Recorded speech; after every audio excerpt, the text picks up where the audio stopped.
Coucou les amis, bonjour. J'espère que vous vous portez bien. J'espère que les activités avancent et la semaine, j'espère qu'elle est aussi belle de votre côté. Avec ce soleil, nous sommes en plein soleil maintenant et ça fait beau temps. Aujourd'hui, nous allons parler de la cause des décès chez l'enfant. La cause des décès chez l'enfant. Quelle est la cause? En fait, si vous vous rappelez, nous avons déjà parlé de la nutrition chez l'enfant après la naissance. Nous avons dit que l'enfant doit être nourri après la naissance uniquement avec le lait maternel jusqu'à au moins à l'âge de 6 mois. Au moins à l'âge de 6 mois.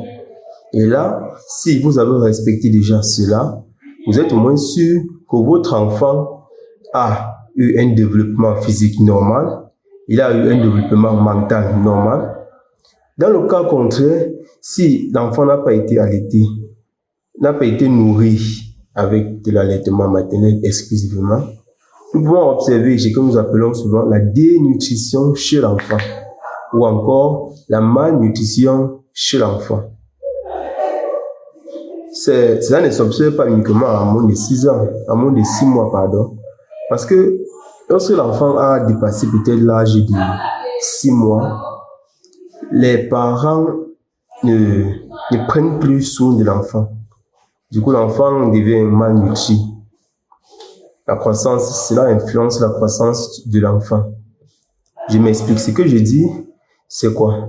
C'est que lorsque vous assurez une bonne alimentation de votre enfant, vous êtes sûr que votre enfant a déjà un développement physique et un développement mental pour les études, parce que le développement mental influence l'enfant lorsqu'il est à l'école. Lorsque l'enfant est malnutri, ça veut dire, le plus souvent, les parents vont dire que l'enfant est malnutri parce qu'il ne dispose pas assez de nourriture pour prendre en charge leur enfant. Ça, c'est le cas que nous rencontrons le plus. Mais il existe dans certains cas, c'est une pathologie, c'est-à-dire une maladie qui est cause de la malnutrition chez l'enfant. Dans ce cas, l'enfant, il est bien alimenté, mais la maladie, ça peut être une maladie intestinale qui empêche l'absorption des nutriments que l'enfant a consommés. Du coup, l'enfant serait malnutri, il n'aurait pas une bonne croissance. En considérant le cas où les parents disent ne pas avoir assez de nourriture, ils vont donc se voir donner une alimentation qui ne correspond pas à l'âge de l'enfant. Par exemple, on va voir l'enfant qui a moins de 6 mois, on va commencer à lui donner des aliments déjà solides.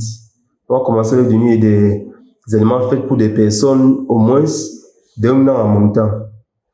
Là, l'enfant, vous êtes sûr que l'enfant serait malnutri. Parce que l'alimentation que vous lui donnez déjà est adéquate pour son âge. Du coup, il ne pourra pas encore absorber ces nutriments pour permettre une bonne croissance. Vous allez voir peut-être l'enfant a moins d'un an, on va commencer à lui donner des aliments pour adultes.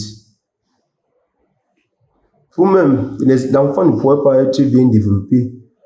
Du coup, ce que vous pouvez faire, c'est, si peut-être vous n'avez pas assez d'aliments, à moins de 6 mois, vous pouvez vous continuez à donner uniquement du lait maternel. Parce que le lait maternel, déjà, il est gratuit. Vous avez déjà ça sur vous. Il suffit que la mère soit alimentée suffisamment pour avoir une production de lait suffisante. Lorsqu'en plus, vous allez commencer à acheter du lait artificiel, déjà, ça vous revient un peu coûteux.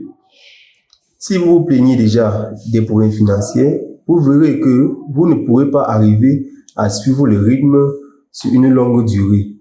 Et déjà, vous allez encore interrompre l'allaitement, la nutrition artificielle que vous avez initiée chez l'enfant. Voilà pourquoi nous avons conseillé de nourrir l'enfant uniquement avec du lait maternel. Parce que le lait maternel, il est riche Chez certains enfants, par contre, on va voir qu'ils sont nourris. On va observer l'obésité chez ceux-là. Ils ne seront pas malnutris, mais ils seront nourris excessivement pour leur âge. Au lieu peut-être de 4 grammes d'aliments qu'on peut donner à un enfant, les parents vont donner 10 grammes, voire 20 grammes. Du coup, l'enfant va devenir obèse avant même son âge adulte. Ce qui est toujours compliqué. Et nous avons dit dans les précédentes vidéos que pour éviter déjà que l'enfant soit obèse, éviter de donner les aliments qui ne correspondent pas à son âge. Éviter de donner un surplus d'alimentation. Et surtout si l'enfant est sédentaire, c'est-à-dire s'il ne pratique pas une activité physique. Cela est très mauvais pour sa santé. Ça empêche aussi sa croissance.